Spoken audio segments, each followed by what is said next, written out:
The Nishnab. Humans had never heard that word before, knew better than to trust those who offer with one hand, but keep their other behind their back. Out of the hundreds who could have done something, there was only a select few who helped these stolen people out of the goodness of their hearts. The Kayamayak, a relatively short, semi-aquatic, semi-bipedal mammalian, covered in thick watertight fur, a particular tail structure, and incredibly sharp and broad foreclaws, were genuinely kind souls. They helped that very first generation of stolen people by gifting them a new world with similar, though much milder, environmental conditions. They gave those people food production systems, resources, and tools that would take millennia to produce independently, and the education necessary to keep those early generations safe in this harsh galaxy. To those first generations of abductees and all who followed, the Ka, or the Jijadzamek, the friendly beavers, and the two species were still the close allies. I will never see an actual beaver in person. The painful thoughts like these had been entering the man's mind more and more recently. He didn't know if it was his age that was causing these thoughts, or if was it just the stress of the growing conflicts across the galaxy. However, his soul was starting to feel the pain that so many of his elders felt. He had seen so many worlds, met so many different species, and participated in events some could only dream of. And yet, he was still missing something deep inside of him. At this point, the pain and the rage caused by those thoughts was one of the few things that was motivating him to keep going in his present situation. He was on the homeworld of his people's closest friends and allies, and he was participating in a global effort to burn away all of the biomass of this planet. Every last speck of life needs to be completely wiped out, lest to be used against them later. A couple billion years of evolution, and all of its results on this planet would be nothing but flames soon. All to try and deny a seemingly infinite enemy just one small meal. In a purely rational sense, it didn't matter if they burned it all away, because the devourer mass would have just consumed it all anyways. There were just a couple days left till the mass would be close enough to eject landing spores. And when that happens, it's all over for life on this planet. Once the spores of the devourer took root, the only way to cleanse the planet was with fire. The only saving grace in this was that the devourer could not convert inorganic matter into organic matter. Though that fact is likely why the masses were drawn towards systems with large amounts of life, it also hindered the ability of masses to grow and produce. Inorganic matter was quite literally everywhere. Organic matter was much more rare and jealously guarded. There was a belief that if the masses could be prevented from gaining more biomass, they could be permanently destroyed eventually. Having been lost in thought for many hours now, the man almost missed the pair of suns slowly beginning to set on the horizon. The blending of light from the different toned, glowing bodies created beautiful patterns across the clouds. One red sun, and then one blue sun slowly lowered closer to the horizon, a display of colors so vibrant and intense that the majesty of it nearly brought a tear to the man's eye. Remembering that this was one of the last sunsets life of this planet would even see, however, did bring that tear. He didn't bother to wipe it away and simply stopped to stare for a moment until he heard the rustle of feathers and someone shouting his name. Tense. Hey, Tens. There you are. I've been looking all over for you. The commander back at base says you've been at this for 2 days straight. You need some sleep, man. The translator in Tenseview's ear turned the series of chirps and whistles of the Shudo-Krokek language into his mother tongue. As the iridescent purple-feathered, four-winged avian gracefully landed a few paces away, the look of genuine worry was obvious on this face. Tens could usually understand their language well enough without the translator, but it did help him pick up on the subtleties his human ears simply couldn't pick up. However, having grown up with the bird, Tens could immediately recognize the facial expressions. "Aho, Binko! It's good to see you, but I was hoping you would have already been on a transport out of this system already," Tens replied with a cheerful tone. Don't try to change the subject. I'll be on whatever transport you are on." The squawks and chirps conveyed a mix of annoyance and sincere concern. "You're my friend. I'm not about to leave you with a devourer mess incoming.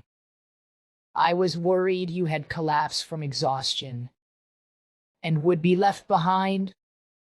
When Ten's people were stolen from their home, they may not have had many friends, but now that his people have proven themselves to be far more than simple primitives forced into the galaxy far before their time, there were a great many individuals from a great many species who had formed permanent bonds with these strange, energetic, and crafty hairless apes. However, there were also many who never got over their distrust and fears. Don't worry so much about me. You know us Nishnade are Deathworlders." The sarcasm in that last word was palpable. "The gravity here is so low, I feel like I could fly. The only exhaustion I'm feeling is from lack of exertion." Tense shot a playful wink at his avian friend, while flapping his two arms, mimicking the flapping of his friend. "Besides, there's only one sector left. I should be done in a couple hours." "Ha! I don't care how many feathers you put in your hair. You're way too dense to fly," Binko retorted with a laugh, while he stretched out three of his four wings wide and tapped his head with a claw from the fourth. "But if you're almost done, then I'm gonna go back to the shuttle and get it ready. As soon as I'm ready, I'm coming to pick you up, and that's not a choice. Don't make me call Axika and have her come down here and drag your ass off this planet." The avian's expression had turned from humorous to serious and back to humorous again. "Don't you threaten me with a good time," Tense quipped as the two shared a hearty laugh. Before Tens was able to get himself back under control, and added, "But let's not bother her. She's already under way too much stress with everything that's going on right now." After a quick parting exchange, Binko was flying back to the shuttle port and Tens continued with his task. He reminded himself that none of what he was doing was even really necessary, but it made him feel better to leave a present for their coming guests.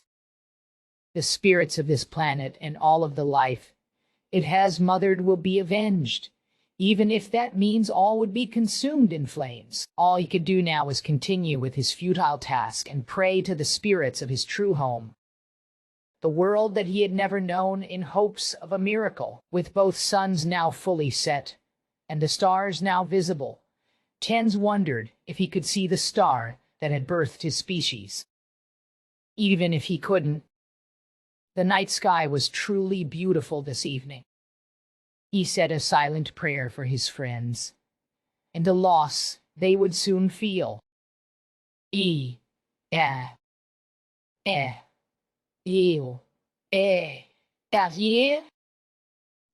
System.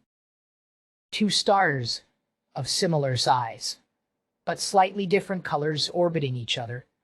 7 planet-scale bodies orbiting the very center of those suns, and a few dozen moon-scale bodies orbited the planets, with near every single celestial body, void ship, and satellite on in this 3-dimension live representation of the system being all shown at once.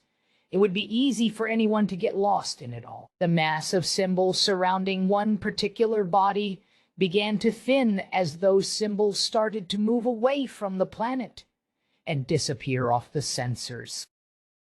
Another way of transport ships were braking system and traveling to the various systems taking on the refugees. Simultaneously, in another part of the system near a barren and airless rock of a planet, hundreds of symbols kept a safe distance an object the size of a small moon, which seemed to defy the laws of gravity as it moved further into the system. The evacuation was nearly complete, and the Devourer mass was still about 2 days from arriving in range of the planet currently swarming with evacuation ships. Many admirals would be proud of themselves, or possibly even bragging over the speed and efficiency in which operation had been conducted. However, this admiral was far more humble, and the refuge evacuation side of things weren't necessarily her responsibility. She had trusted her subordinates to function like a well-oiled machine, even if she was the admiral of the fleet, and she had been the one to accept this contract nearly pro bono. Her pride sat firmly in how well those around her performed their functions. While one massive group of many different symbols shifted away from the planet, the another group was making another run at the mass to try to reduce it as much as possible. The dance between the harbinger of death and the uniform set of symbols had been playing out on this display for nearly the past week. As soon as the Devourer mass had exited subspace on the border of this system's magnetosphere, the interdiction detachment of her fleet had been making runs against it. The hope was to reduce its mass as much as possible before it could reach planetfall. In theory, it was possible to completely destroy a Devourer mass before it could release spores onto a planet and begin the process of consumption. However, it would take a fleet multiple orders of magnitude than hers to accomplish.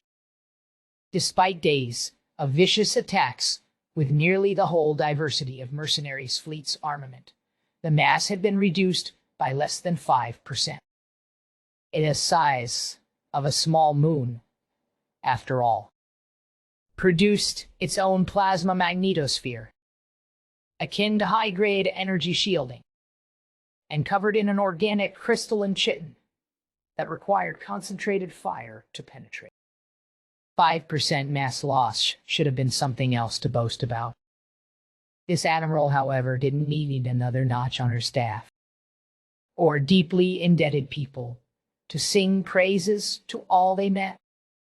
All she wanted was to make sure her stubborn, obstinate, and heedless partner wasn't doing something stupid. I will personally sever that mass's synaptic control organ with her bare hands if it's so much as...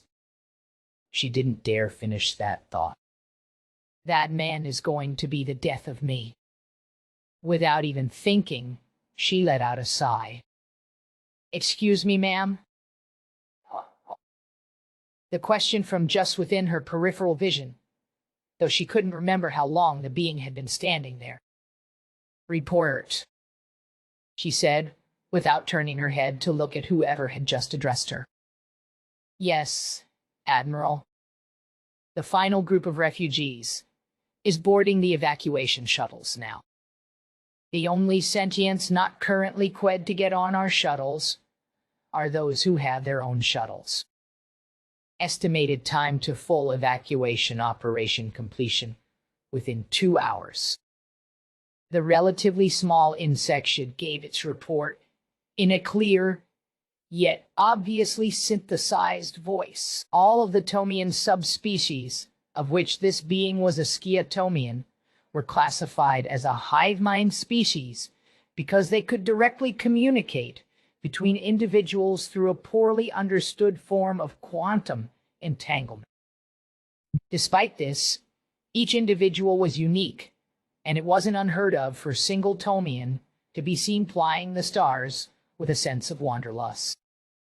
This one, however, was one of the best logistics officers that an admiral could hire. Excellent. You bring your clan and species great honor with your actions over the past week.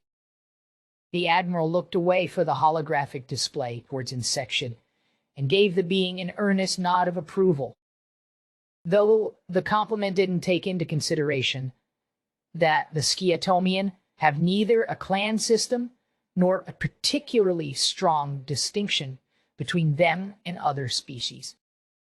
It was received with this species' equivalent of an honored bow, without waiting for a response or even expecting one. She allowed her gaze to return to the display, still zoomed in on the lightning run one of her squadrons was making. Just as quickly as it had began, it was over. From the tactical AI's initial analysis, it looked like the attack were less and less successful each time, and this last one had been nothing more than waste of ammunition. With the central intelligence of the mass being able to constantly adapt and react to new stimuli, there were only so many tactics and strategies she was willing to employ.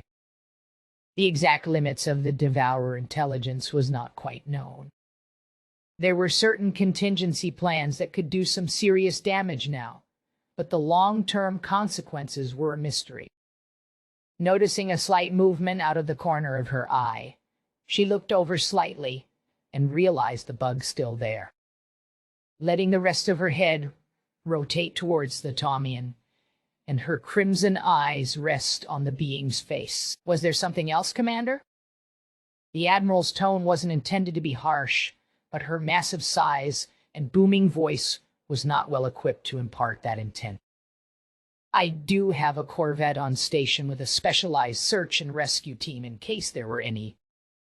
The Insection being showed no reaction to the large woman's tone, though they chose their next words carefully.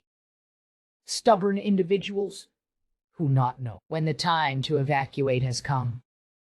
Allowing her muscular frame to relax slightly, the Admiral rested both of her large hands on the frame of the display and leaned forwards into a much more relaxed posture. Her expression had shifted slightly from a hardened, scowling military officer to one of exhaustion. Her mouth slipped into a small, yet earnest grin, and she chuckled. No, that won't be necessary. Thank you, though. Vires, Vinko's with him, so he'll be fine. And besides, the Admiral's grin widened slightly. If I have to go down there, pick him up, and carry him off that planet myself, I will. And I won't be as gentle as your Sarah team. Moving their antennae in told me an equivalent of a smile and wink. Yeah, no, Axika. I think he'd actually like that. Let's not encourage him. Letting the mask of leadership slip even more. The grin became a full smile and was followed by a short but genuinely laugh. After 3 days of sleepless vigilance, even as an officer and warrior in her prime, she was starting to feel it.